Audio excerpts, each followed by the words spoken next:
तो दोस्तों आज हम एसएससी स्टेनोग्राफर के लिए 80 इम्पोर्टेंट प्रश्नों के बारे में बात करेंगे और ये सभी प्रश्न मोस्ट इम्पोर्टेंट सिलेक्टेड प्रश्न और परीक्षा में आने लायक प्रश्न, इसलिए वीडियो में तक बने रहे। तो चलो वीडियो को शुरू करते हैं। तो आपका पहला सवाल है कि पानीपत के प्रथम युद्ध एवं खानवा के युद्ध में बाबर की विजय के मुख्य कारण थे। तो मुख्य कारण क्या था? एक था युद्ध की तुगलकनामावती और दूसरा था बारूद का प्रयोग। ये दोनों कारण थे जिसका पानीपत के प्रथम युद्ध एवं खानवा के युद्ध में बाबर की विजय के मुख्य कारण थे। इसलिए आपका सही जवाब होगा ऑप्शन नंबर 3। ऑप्शन नंबर 3 है जो आपका राइट आंसर हो जाएगा। अगला सवाल है कि अकबर के दीन-ए-इलाही को स्वीकार करने वाला एकमात्र हिंदू था, तो वह था बीरबल। ठीक है, बीरबल वह व्यक्ति था जो दीन-ए-इलाही को स्वीकार करने वाला एकमात्र हिंदू था। कौन? बीरबल। अगला सवाल है कि अकबर की धार्मिक नीति का मूल उद्देश्य क्या था? तो मूल उद्देश्य था सार्वभौमिक सहिष्णुता। ठीक है, सार्वभौमिक सहिष्णुता है जो अकबर की धार्मिक नीति का मूल उद्देश्य था। क्या था? सार्वभौमिक सहिष्णुता। अगला सवाल है कि अकबर ने कौन सा नया धर्म चलाया था? तो आपको याद रखना है अकबर ने चलाया था दीन-ए-इलाही धर्म। ठीक है, तो दीन-ए-इलाही धर्म किसने चलाया था? तो आपको याद रखना है यह चलाया था अकबर ने। अगला सवाल है कि दीन-ए-इलाही का प्रधान पुरोहित कौन था? तो आपको याद रखना है वह था अबुल फजल। ठीक है, अबुल फजल वह व्यक्ति था जो दीन-ए-इलाही का प्रधान पुरोहित था। अगला सवाल है कि अकबर मुस्लिमों के किस सिलसिले का भक्त था? तो अकबर था चिश्ती सिलसिले का भक्त। कौन? अकबर। अगला सवाल है कि अकबर ने 1583 में कौन से नए कैलेंडर को जारी किया?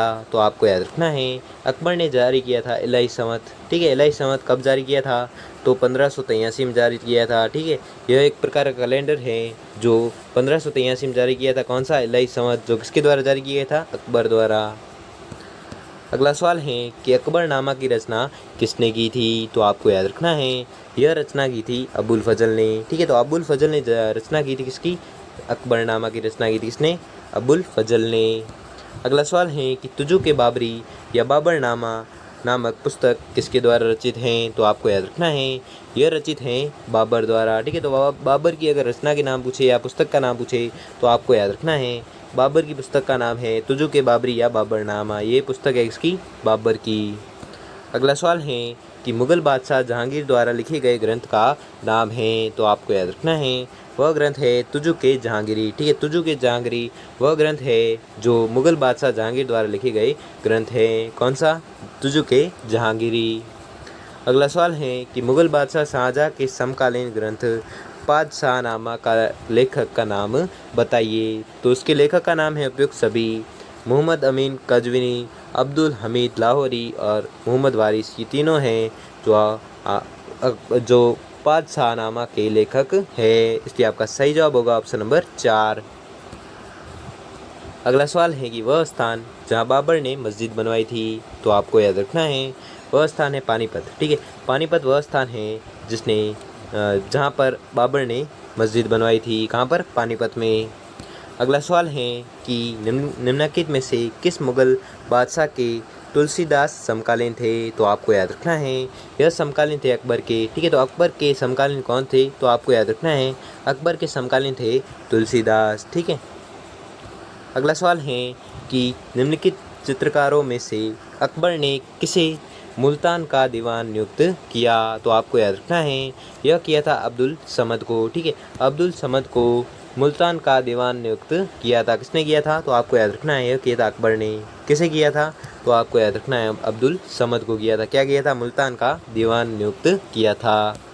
अगला सवाल है कि अकबर के शासनकाल में किसके निर्देशन में महाभारत का फारसी में अनुवाद हुआ था? तो आपको याद रखना है यह हुआ था फेजी के निर्देशन में। ठीक है, फेजी के निर्देशन में महाभारत का फारसी में अनुवाद हुआ था। और यह किसके शासनकाल में हुआ था? अगर पूछे तो आपको याद रखना है अकबर के शासनकाल में हुआ था। क्या हुआ था?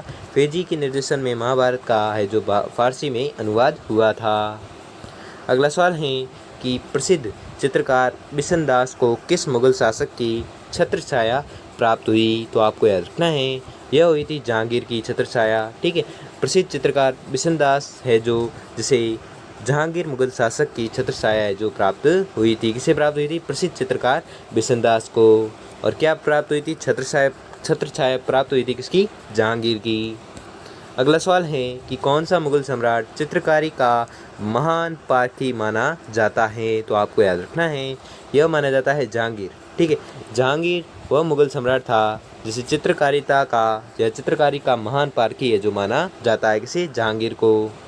अगला सवाल है कि निम्नलिखित में से किसके सम्मान में शाहजहां ने आगरा किले को मोती मस्जिद आगरा किले की मोती मस्जिद का निर्माण है जो करवाया था, तो आपको याद रखना है यह कराया था जहां आरा के सम्मान में। ठीक है, जहां आरा के सम्मान में शाहजहां ने आगरा किले की मोती मस्जिद का निर्माण करवाया था। तो मोती मस्जिद का निर्माण किसने करवाया था, अगर एग्जाम पूछे तो आपको याद रखना है यह करवाया था शाहजहां ने करवाया था। कहाँ पर, आगरा के किले में करवाया था।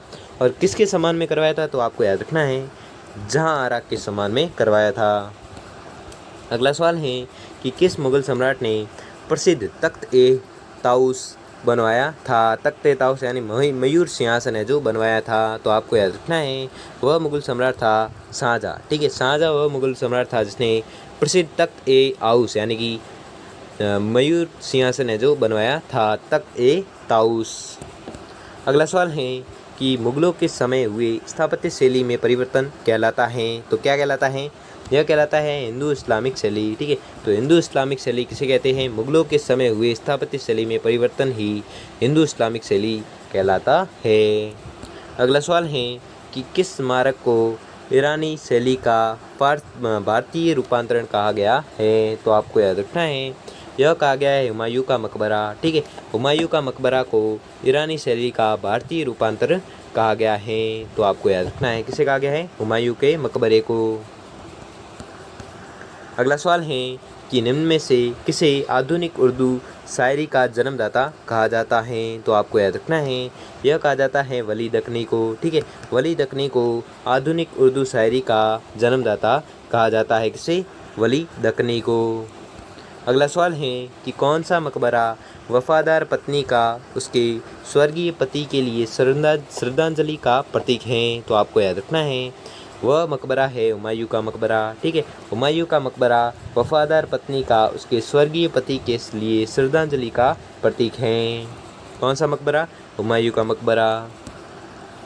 अगला सवाल है कि तुजू के बाबरी का फ़ारसी में अनुवाद किसने किया था, तो आपको याद रखना है यह किया था अब्दुल रहीम खान खाना ने। ठीक है, अब्दुल रहीम खान खाना ने तुजू के बाबरी का फ़ारसी में अनुवाद किया था किसने, अब्दुल रहीम खान खाना ने। अगला सवाल है कि अकबर का मकबरा कहाँ पर है, तो आपको याद रखना है अकबर का मकबरा है सिकंदरा में, और सिकंदरा कहाँ पर, आगरा में। ठीक है, अकबर का मकबरा कहाँ पर है, अगर पूछे परीक्षा में तो आपको याद रखना है यह मकबरा है सिकंदरा में, और सिकंदरा कहाँ पर है, आगरा में। अगला सवाल है कि एतमादुद्दौला का मकबरा बनवाया था, तो किसने बनवाया था, यह बनवाया था नूरजहां ने। ठीक है, तो नूरजहां ने किसका मकबरा बनाया था, अगर एग्जाम पूछे तो आपको याद रखना है यह बनवाया था एतमादुद्दौला का मकबरा बनवाया था किसने, नूरजहां ने। अगला सवाल है कि किसने अपनी रचना प्रमुखतः शेरशाह सूरी पर केंद्रित की, तो आपको याद रखना है वह की थी अब्बास खान सरवानी ने। ठीक है, अब्बास खान शेरवानी ने अपनी रचना मुख्यतः शेरशाह सूरी पर केंद्रित की थी। किसने की थी, अब्बास खान सरवानी ने।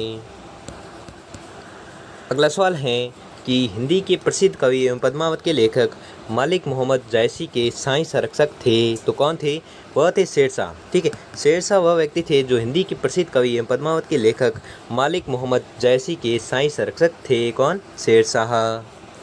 अगला सवाल है कि ताजमहल का शिल्पी था, तो ताजमहल का शिल्पी कौन था, वह था उस्ताद ईसा। ठीक है, उस्ताद ईसा था जो ताजमहल का शिल्पी था। अगला सवाल है कि निम्नलिखित में से कौन सा एक भवन फतेहपुर सीकरी में स्थित नहीं है, तो वह है किला ए कोहना मस्जिद। ठीक है, किला ए कोहना मस्जिद है जो फतेहपुर सीकरी में स्थित नहीं है। अगला सवाल है कि निम्नलिखित युग्मों में से कौन सही सुमेलित है, तो सही सुमेलित युग्म बताना है। तो इसमें सही सुमेलित युग्म है बाबर काबुल, जो सम्राट बाबर हैं उनका मकबरा कहाँ पर स्थित है, काबुल में। और दूसरा है जहांगीर, और जहांगीर का मकबरा है जो लाहौर में स्थित है, इसलिए आपका सही जवाब होगा ए और बी। ए और बी आपका राइट आंसर हो जाएगा, इसलिए आपका सही जवाब होगा ऑप्शन नंबर 4। अगला सवाल है कि ए और सी है, सॉरी, ठीक है, ए और सी है, बी गलती से निकल गया, ठीक है सही है। ए बाबर है जिसका मकबरा काबुल में, और जहांगीर है जो लाहौर में इसका मकबरा है, इसलिए आपका सही जवाब होगा ए और सी, और आपका सही जवाब होगा ऑप्शन नंबर 4, ठीक है, राइट आंसर हो जाएगा। अगला सवाल है कि निम्न मुगल चित्रकारों में से कौन व्यंग्य चित्र का विशेषज्ञ था? तो वह था बसावन, ठीक है, बसावन वह चित्रकार था जो व्यंग्य चित्र का विशेषज्ञ था, ठीक है, व्यंग्य चित्र का विशेषज्ञ कौन था? बसावन। अगला सवाल है कि मुगल काल के किस निम्नलिखित मकबरे में प्रथम बार पित्रादूरा का प्रयोग मिलता है? तो आपको याद रखना है, यह मिलता है एतमादुद्दौला मकबरे में प्रथम बार पित्रादूरा का प्रयोग है जो मिलता है किसके मकबरे में? तो आपको याद रखना है, यह मिलता है एतमादुद्दौला के मकबरे में। क्या मिलता है? प्रथम बार पित्रादूरा का प्रयोग मिलता है। अगला सवाल है कि निम्न में से कौन मुंतखब उल लुबाब का लेखक था? तो आपको याद रखना है, वह था खफी खां, ठीक है, खफी खां वह व्यक्ति था जो मुंतखब उल लुबाब का लेखक था। कौन? खफी खां। अगला सवाल है कि कौन सा स्थान अबुल फजल का जन्म स्थान है? तो वह है नागौर, ठीक है, नागौर वह स्थान है जो अबुल फजल का जन्म स्थान माना जाता है। कौन सा? नागौर। अगला सवाल है कि तबकाते अकबरी का रचयिता कौन था? तो वह था निज़ामुद्दीन अहमद, ठीक है, निज़ामुद्दीन अहमद है जो तबकाते अकबरी का रचयिता था। कौन था? निज़ामुद्दीन अहमद। अगला सवाल है कि एतमाद-उद-दौला का मकबरा कहाँ पर स्थित है? तो यह स्थित है आगरा में, ठीक है, तो आगरा में किसका मकबरा स्थित है? तो आपको याद रखना है, यह स्थित है एतमाद-उद-दौला का मकबरा स्थित है कहाँ पर? आगरा में। अगला सवाल है कि कलीला व दमना नामक पुस्तक निम्नलिखित में से किससे संबंधित हैं? तो यह संबंधित है हिंदू दर्शन पद्धतियों से, ठीक है, हिंदू दर्शन पद्धतियों से क्या संबंधित है? कलीला व दमना है जो पुस्तक, वह संबंधित है किससे? हिंदू दर्शन पद्धतियों से। अगला सवाल है कि निम्नलिखित में से किसने मुगल काल में अथर्ववेद का फारसी में अनुवाद किया था? तो आपको याद रखना है, यह किया था हाजी इब्राहिम सरहिंदी ने, ठीक है, हाजी इब्राहिम सरहिंदी ने मुगल काल में अथर्ववेद का फारसी में अनुवाद किया था। किसने? हाजी इब्राहिम सरहिंदी ने। अगला सवाल है कि अब्बास खां शेरवानी को तारीख़-ए-शेरशाही लिखने के लिए किसने नियुक्त किया था? और वह ग्रंथ शेरशाह सूरी के शासनकाल का ऐतिहासिक विवरण प्रस्तुत करने वाला एकमात्र स्रोत था। तो आपको याद रखना है, यह किया था अकबर को नियुक्त किया था, ठीक है, अकबर को नियुक्त किया था। क्या? अब्बास खां शेरवानी को तारीख़-ए-शेरशाही लिखने के लिए नियुक्त किया था। किसे? अकबर को नियुक्त किया था, और वह ग्रंथ शेरशाह सूरी के शासनकाल के ऐतिहासिक विवरण का प्रस्तुत करने वाला एकमात्र स्रोत हैं, ठीक है, तो आपको याद रखना है। अगला सवाल है कि किस स्मारक को ईरानी शैली का भारतीय रूपांतरण कहा गया है? तो आपको याद रखना है, वह स्मारक है हुमायूं का मकबरा, ठीक है, हुमायूं का मकबरा वह स्मारक है जिसे ईरानी शैली का भारतीय रूपांतरण कहा गया है। किसे कहा गया है? हुमायूं के मकबरे को कहा गया है।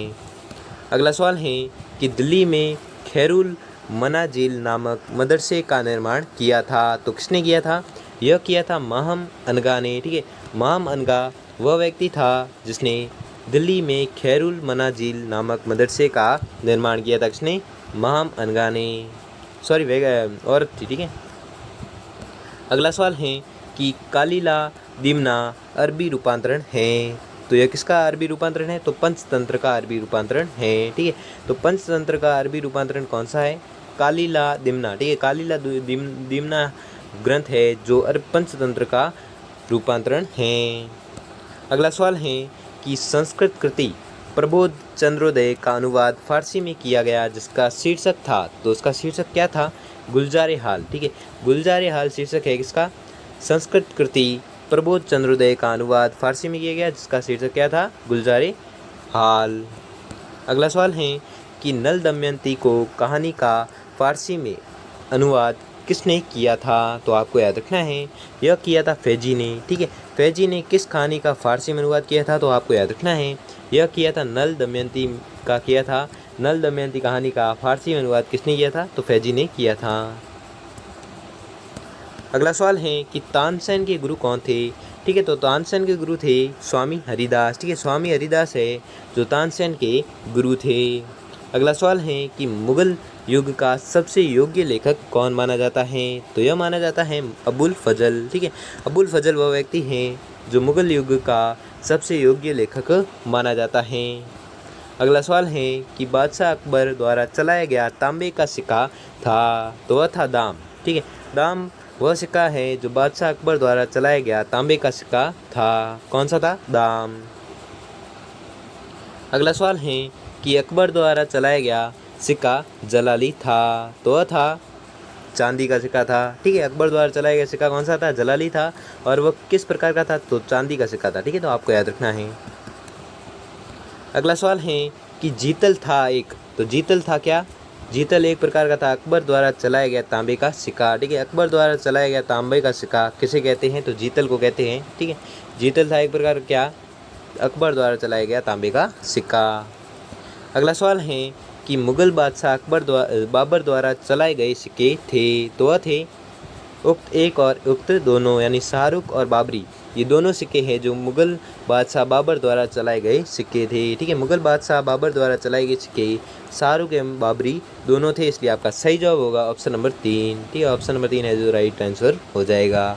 और आज का लास्ट क्वेश्चन है कि मुगल कालीन भारत में रेशम उद्योग का प्रसिद्ध केंद्र था, तो वह था कश्मीर एवं बंगाल। ठीक है, कश्मीर एवं बंगाल वह केंद्र थे जो मुगल कालीन भारत में रेशम उद्योग का प्रसिद्ध केंद्र था। मुगल कालीन भारत में रेशम उद्योग का प्रसिद्ध केंद्र कौन सा था? अगर परीक्षा में पूछे तो आपको याद रखना है, वह था कश्मीर एवं बंगाल। तो दोस्तों, आपको वीडियो कैसा लगा हमें कमेंट बॉक्स में कमेंट करके जरूर बताएं। अगर वीडियो अच्छा लगा हो या आपके लिए थोड़ा सा भी हेल्पफुल साबित हुआ हो तो वीडियो को लाइक और चैनल को सब्सक्राइब कर लीजिए। धन्यवाद।